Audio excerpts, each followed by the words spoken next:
मैं खुशी और आप देख रहे हैं फर्स्ट न्यूज हिंदी। आइए नजर डालते हैं आज की बड़ी खबर पर। SC/ST एट्रोसिटी एक्ट की तरह से एक कठोर कानून मुस्लिम एट्रोसिटी एक्ट बनाया जाए। गादरी अल्पसंख्यक समुदायों विशेषकर मुस्लिमों पर षड्यंत्र रचकर करे जा रहे अत्याचारों, मॉब लिंचिंग, अभद्र टिप्पणी, हत्या आदि को रोकने के लिए SC/ST एट्रोसिटी एक्ट की तरह से एक कठोर कानून मुस्लिम एट्रोसिटी एक्ट बनाया जाए।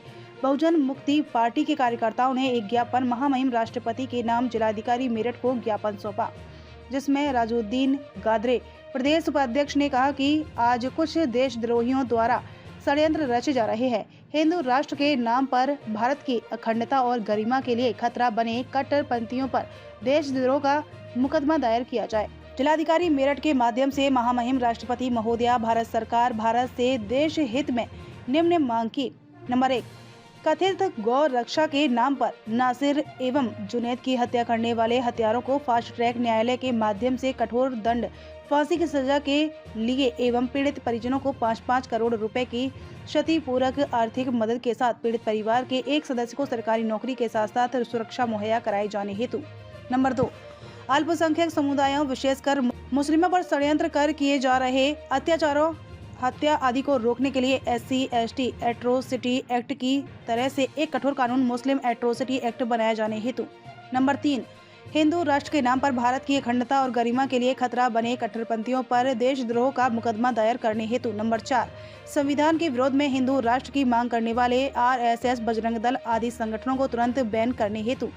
राजुद्दीन गादरे ने कहा कि संविधान एक सर्वश्रेष्ठ लोकतांत्रिक व्यवस्था भारत में स्थापित करता है, जिसके तहत भारत के प्रत्येक नागरिक को समानता, स्वतंत्रता आदि मौलिक अधिकारों के अंतर्गत अपना सर्वांगीण विकास करने का अवसर प्राप्त है। लेकिन कुछ समय से देश में कट्टरपंथी राजनीतिक दलों और आनुषंगिक संगठनों के राजनीतिक में बढ़े प्रभाव के कारण शोषित वर्गों, अल्पसंख्यकों, विशेषकर मुस्लिम समुदाय और उनके धार्मिक स्थलों पर योजनाबद्ध हमले हो रहे हैं। बेकसूर मुस्लिम युवकों को झूठे मुकदमे बनाकर जेलों में डाला जा रहा है, उनकी षड्यंत्र करके हत्याएं की जा रही हैं। गौ रक्षा के नाम पर गौ रक्षक संगठनों के द्वारा षड्यंत्र करके अल्पसंख्यकों, विशेषकर मुस्लिम समुदाय के लोगों को सरेआम मारा पीटा और मॉब लिंचिंग कर जिंदा जलाया जा रहा है, क्योंकि ऐसे गौ रक्षक संगठन षड्यंत्र करके भारत में अलग अलग समुदायों के बीच वैमनस्य पैदा करके आपसी सौहार्द को बिगाड़ना चाहते हैं। इसीलिए इन समुदायों के आपसी सौहार्द पर लगातार हमले किए जा रहे हैं। ऐसी गतिविधियां भारत के संविधान पर भी हमला है, इसीलिए ऐसी गतिविधियों पर लगाम लगाया जाना अति आवश्यक है। अतः इन कट्टरपंथी संगठनों पर प्रतिबंध लगाया जाना आवश्यक है। भूतपूर्व गृह मंत्री माननीय सरदार वल्लभ भाई पटेल द्वारा भी अपने समय में RSS और हिंदू संगठनों पर रोक लगाई गई थी, ताकि ऐसे संविधान विरोधी ताकतों की कमर तोड़ी जा सके। कट्टरपंथी संगठनों के भारत को हिंदू राष्ट्र बनाने के प्रयासों को देखते हुए भारत रत्न डॉक्टर भीमराव अंबेडकर साहब ने 1940 में ही धार्मिक आधार पर हिंदू राष्ट्र की मांग पर चेतावनी देते हुए कहा था कि अगर भारत को एक हिंदू राष्ट्र बनाया जाता है तो यह भारत के लिए भारी खतरा है, क्योंकि धार्मिक राष्ट्र की कल्पना लोकतंत्र के विरुद्ध है, क्योंकि भारत एक ऐसा देश है जहां हर समुदाय के लोग रहते हैं। आगे राजुद्दीन गादरे ने कहा कि अभी हाल ही की घटना की ओर आपका ध्यान दिलाना चाहता हूं, जिसमें जुनैद और नासिर नाम की 2 मुस्लिम युवकों को कट्टरपंथी संगठनों के कार्यकर्ताओं ने दोनों मुस्लिम युवकों को जिंदा जलाकर मार डाला गया। इस तरह से पूर्व में भी पहलू खान हो या अखलाक हो या तबरेज अंसारी आदि पर मॉब लिंचिंग कर मारपीट करने, हत्या आदि की घटनाएं लगातार जारी हैं। भारत देश का स्वरूप धर्मनिरपेक्ष राष्ट्र है और कुछ कट्टरपंथी संगठन भारत को हिंदू राष्ट्र बनाने की कोशिश कर रहे हैं और शोषित वर्गों और अल्पसंख्यकों को भयभीत कर रहे हैं। अतः ऐसा संविधान विरोधी आपराधिक कार्य करके ये संगठन भारत देश की गरिमा को धूमिल कर रहे हैं। अतः इन संगठनों को देशद्रोही घोषित कर इनके विरुद्ध कानूनी कार्रवाई की जाए। ऐसी आशंका है कि गौ रक्षा के नाम पर खुद को गौ रक्षक कहने वाले लोग ही गायों की तस्करी कर रहे हैं। इसलिए तथाकथित बजरंग दल, गौ रक्षक आदि हिंदू रक्षक बलों की उच्च निष्पक्ष जांच होनी चाहिए। अतः ऐसे संगठनों की जांच होनी चाहिए।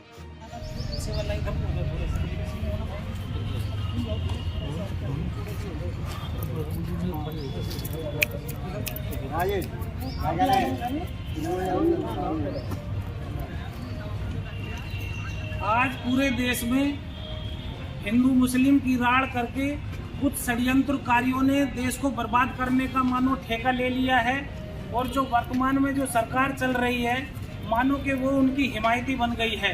आज पूरे देश में गौ कसी के नाम पर कभी जुनैद को, कभी नासिर को, कभी पहलू खान को, कभी किसी को मार दिया जाता है, कभी परवेज अंसारी को मार दिया जाता है और मॉब लिंचिंग जबरदस्त तरीके से चलती है। अब फिर चुनाव आने वाला है तो फिर षड्यंत्र और उठने लगे हैं। जबरदस्त तरीके से लोगों ने हंगामा कर दिया है। आज जो जुनैद और नासिर की हत्या हुई है, यह हमारा एक कौशाम्बी में पाल समाज के जो एक मुद्दई थे उनको षड्यंत्रकारियों ने हत्या कर दी। हम उनके लिए 5-5 करोड़ की उनके परिवार वालों को मांग करते हैं, सरकार उनको 5-5 करोड़ दे और उनके घर वालों की सुरक्षा करे और उनके परिवार वालों को एक को सरकारी नौकरी दी जाए। आज जो है हमारे देश में जो गौ कसी के नाम पर जो गौशाला बनी हुई है या कत्ल खाने बने हुए हैं, उस बीफ के जो कारखाने हैं, जबकि उसमें मुस्लिमों का कोई रोल नहीं, लेकिन मुस्लिमों को फोकस किया जाता है। तो मैं चाहता हूं कि हम लोग चाहते हैं सब कि उस जो व्यापार कर रहे हैं बड़े बड़े पूरे देश में बदनाम किया जा रहा है मुस्लिमों को या आपस में SC ST OBC माइनॉरिटीज को, इसलिए उन लोगों के कत्ल खाने बंद कर देने चाहिए। तो फिर देखते हैं कहां से गौ कहां होगी। आज गाय जो है सड़कों पर कूड़ा कचरा खा रही है, तो जो माँ कहने वाले हैं अपनी माओ को क्यों नहीं रोक रहे हैं? उनको रोकना चाहिए, उनके लिए खाने का इंतजाम होना चाहिए। गौशालाओं में आज गाय जो है मरने की कगारों पर है, उनके चारे नहीं है, उनको फ्री में कत्ल खानों में भेज रहे हैं। जो गौ रक्षक बनते हैं, मैं उनसे सवाल करना चाहता हूं कि वो कितने कर रहे हैं। आज उनकी CBI जांच होनी चाहिए, उन गौशालाएं की CBI जांच होनी चाहिए। क्यों होनी चाहिए? कि वहाँ घोटाले हो रहे हैं, वहाँ चारा घोटाला भी है, वहाँ गाय को बेची जा रही है, तस्करी हो रही है। तो उन लोगों की आप यदि जानकारी करते हैं कि उन लोगों के बीच में रह करके वो किस स्टेज पर थे और कहाँ मालदार बन गए, उनके पास कहाँ से पैसा आ रहा है। आज जो है गौशाला जो ये बड़े बड़े गौ कसी के जो धंधे हो रहे हैं, विदेशों में जो सप्लाई हो रहा है, वो तस्करी कर रहे हैं गैर मुस्लिम समाज के। उनको गैर तस्करी में क्यों नहीं फंसाया जा रहा? क्योंकि सरकार उनमें जो है उनका हस्तक्षेप नहीं कर रही है। क्यों नहीं उन लोगों के ऊपर अत्याचार, केवल एक मुस्लिमों को षड्यंत्रकारियों के तहत उनको फंसाया जा रहा है। अभी जो हमारे पास में इस देश को बचाने के लिए हिंदू हिंदू चिल्ला रहे हैं, मैं पूछना चाहता हूं उनसे, क्या आप सिखों के लिए अलग राष्ट्र बनाएंगे? क्या बौद्धों के लिए बौद्ध राष्ट्र अलग बनाएंगे? क्या ईसाइयों के लिए ईसाई राष्ट्र बनाएंगे? यहाँ सब जातियों के, सब धर्मों के मानने वाले लोग रहते हैं और बाबा भीमराव अंबेडकर साहब ने जो संविधान रचा है उसकी कहीं पूरे विदेश में, पूरे वर्ल्ड में कोई भी परछाई तक भी नहीं छू सकता। आज जो है संविधान को खत्म करके आज पूरे उत्तर प्रदेश में, पूरे देश में हत्याएं हो रही हैं, लोगों को न्याय नहीं मिल रहा। न्याय के खिलाफ आज षड्यंत्र रचे जा रहे हैं। आज सरकार अपने आप तानाशाही बन रही है, लोगों के घरों पे बुलडोजर चलाए जा रहे हैं। अरे न्याय करने वाले तुम थोड़े ही हो, आप तो प्रशासन के शासन को देखने वाले हो।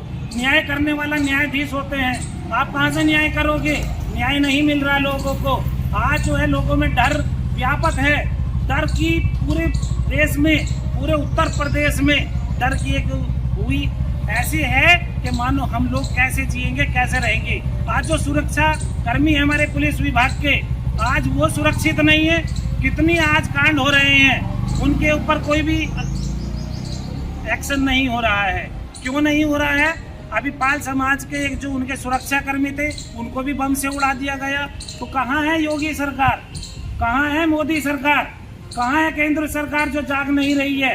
क्यों नहीं जाग रही है? मैं चाहता हूं कि राष्ट्रपति शासन लगे, कि जो भ्रष्टाचार की शासन चल रहे हैं इसको बंद किया जाए। जो सरकार में आज ये गलत तरीके से हमारे देश को, संविधान को बर्बाद करने के षड्यंत्रकारी हैं, इनके ऊपर एक्शन लिया जाए। CBI निष्पक्ष जांच होनी चाहिए, जिसमें SC ST OBC माइनॉरिटीज के रिटायर्ड लोग होने चाहिए जांच करने में एक साथ में। वो निष्पक्ष जांच होगी। ये नहीं कि एक ही कम्युनिटी के लोग आकर के निष्पक्ष जो है जांच के नाम पर उसको जांच का हवाला बना दे। ये नहीं होना चाहिए। हम लोग चाहते हैं कि इसमें निष्पक्ष जांच हो हमेशा, और इसको हिंदू राष्ट्र की जो मुद्दे लेकर के जो गड़बड़ कर रहे हैं उनके ऊपर राष्ट्रद्रोह का मुकदमा चलाया जाना चाहिए। जय भारत, जय संविधान। खबरों में अब तक के लिए बस इतना ही। फिर होगी आपसे मुलाकात ऐसी एक और बड़ी खबर के साथ। तब तक के लिए नमस्कार और देखते रहिए फर्स्ट न्यूज हिंदी। अगर आपको हमारी वीडियो पसंद आई हो तो इसे लाइक व शेयर करें, और ऐसी वीडियोस को देखने के लिए हमारे चैनल फर्स्ट न्यूज हिंदी को सब्सक्राइब कर बेल आइकन को दबाना ना भूलें।